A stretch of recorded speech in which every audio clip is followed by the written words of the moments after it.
Hey guys, आज का topic उस कमाल की शख्सियत के बारे में है जिसको कई अलकाबात से जाना जाता है। Father of observational astronomy, father of modern physics और कभी कभी फादर ऑफ साइंटिफिक मेथड, और कुछ लोग तो उसे फादर ऑफ साइंस भी कहते हैं। गैलीलियो गलीली।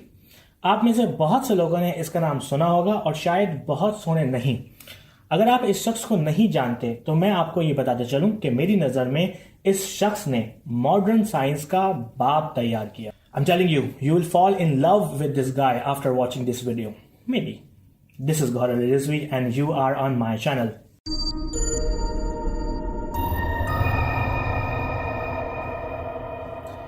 1564 में पैदा होने वाला गैलीलियो गैलीली वो शख्स रहा है कि जिसने 17वीं सदी में होने वाली फिजिक्स में अहम किरदार अदा किया। गैलीलियो एस्ट्रोनॉमर के साथ साथ फिजिसिस्ट, इंजीनियर, फिलोसोफर और मैथमेटिशियन भी था। आपको शायद हैरानी होगी कि गैलीलियो अपने करियर के शुरू में चर्च ज्वाइन करना चाहता था और वहां फादर बनना चाहता था, लेकिन उसके बाप के इसरार पर उसने मेडिकल ज्वाइन की। उसको मैथमेटिक्स से दूर रखा गया क्योंकि मैथमेटिक्स और फिजिक्स में पैसे ज्यादा नहीं थे। लेकिन एक दिन उसने एक ज्योमेट्रिकल लेक्चर अटेंड किया जिससे वो बहुत ही ज्यादा इंप्रेस हुआ। उसने अपने बाप को मनाया ताकि वो मैथमेटिक्स और नेचुरल फिलॉसफी पढ़े। मैथ ज्वाइन करने के बाद उसने अपने जौहर दिखाना शुरू कर दिया। गैलीलियो का वक्त बहुत ही इंटरेस्टिंग था। उस वक्त हमारी दुनिया के बारे में 3 मॉडल मशहूर थे, जियोसेंट्रिक, टाइकॉनिक एंड हेलिकोसेंट्रिक। बहुत से साइंसदान का ख्याल था कि सूरज, चांद, सितारे और बाकी सब कुछ हमारी दुनिया के गिर्द घूमते हैं, हेंस जियोसेंट्रिक। कुछ का ख्याल ये था कि सब प्लैनेट और दुनिया भी सूरज के गिर्द घूमती है, हेंस हेलिकोसेंट्रिक। और कुछ का ख्याल यह था कि दुनिया के अलावा सारे प्लैनेट्स सूरज के गिर्द घूमते हैं और सूरज दुनिया के गिर्द घूमता है। ये इतने सारे मॉडल इसलिए आम थे क्योंकि ना सैटेलाइट्स थे और ना जहाज। जितनी भी ऑब्जर्वेशन होनी थी वो जमीन पर ही रहकर होनी थी। उस वक्त चर्च का बहुत अहम रोल था एकेडमी में, और वो अरस्तु के जमाने के ख्यालात और बाइबल की टीचिंग पर बेस करता था। सिंस के लोगों को सूरज सामने नजर आता था जैसे कि चांद नजर आता है, तो उन्होंने यही समझा कि शायद सूरज भी हमारी दुनिया के गिर्द घूमता है। मैं कोशिश करूंगा कि इन तीनों पर एक वीडियो अलग से बनाऊं क्योंकि ये बहुत ही इंटरेस्टिंग टॉपिक है कि कैसे पता लगेगा कि दुनिया सूरज के गिर्द घूमती है दुनिया में रहते हुए ही। एनीवेज, गैलीलियो हेलिकोसेंट्रिक मॉडल पर यकीन रखता था, यानी कि दुनिया सूरज के गिर्द घूमती है। इस वजह से गैलीलियो को बहुत खतरे का सामना करना पड़ा क्योंकि उस वक्त चर्च बाइबल के रेफरेंस देते थे, जैसे कि बुक ऑफ साउम का, the Lord set the earth on it's foundation, it can never be moved. Galileo ने बहुत कोशिश की कि प्रूव करे कि हेलिकोसेंट्रिक सिस्टम ही सही है और बाइबल के खिलाफ नहीं है। उसने अपने एक लेटर में ये तक लिखा कि बाइबल यकीन और इखलाक पे तो इख्तियार रखती है लेकिन साइंस पे नहीं। लेकिन 1615 में रोमन इंक्विजिशन ने गैलीलियो और उसके मानने वालों को कहा कि ये लोग बाइबल की गलत तफसीर बयान कर रहे हैं, जो कि एक जुर्म है। गैलीलियो को रोम जाना पड़ा, लेकिन 1632 में उसने फिर से अपना काम लिखना शुरू किया।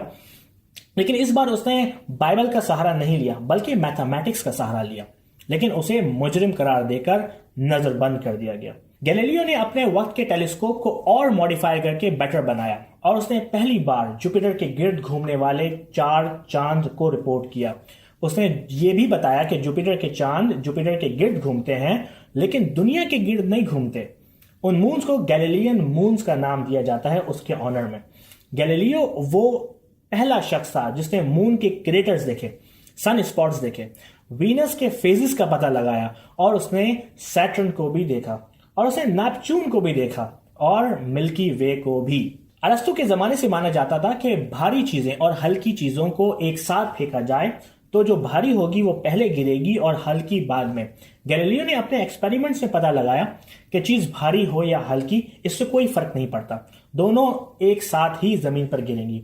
यानी एक भारी बॉल को और एक पर को एक साथ फेंकें तो दोनों एक साथ ही जमीन पर गिरेंगी। ऐसा नहीं होगा कि पर बाद में गिरे और बॉल पहले। नॉर्मली हमें यह फर्क इसलिए नजर आता है क्योंकि हवा हल्की चीजों को गिरने से रोकती है। अगर किसी रूम में सारी एयर रिमूव कर दें, बिल्कुल वैक्यूम जैसी कंडीशन कर दी जाए, तो भारी बॉल और पर एक साथ ही गिरेंगे। यकीन नहीं आता, नासा ने इसके ऊपर एक्सपेरिमेंट किया है और बीबीसी ने इसको एयर किया। वीडियो देखें। 5, 4, cameras on, 2, 1 Release.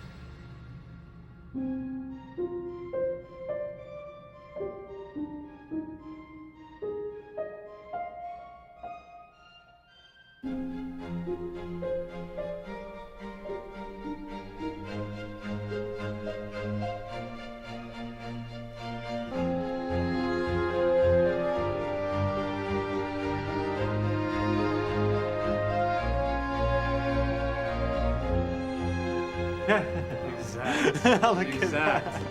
They came down exactly the same. Honestly जब मैंने ये वीडियो पहली बार देखी तो सच में आंखों में आंसू आ गए। क्यों? क्योंकि इस शख्स को मुजरिम करार दिया गया जो कि सिर्फ एक सच बयान कर रहा था। 1642 में उसकी मौत हो गई।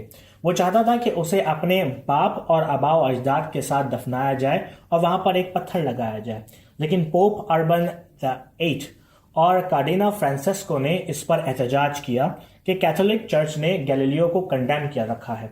उसे एक छोटी सी जगह छोटे लोगों के साथ दफनाया गया।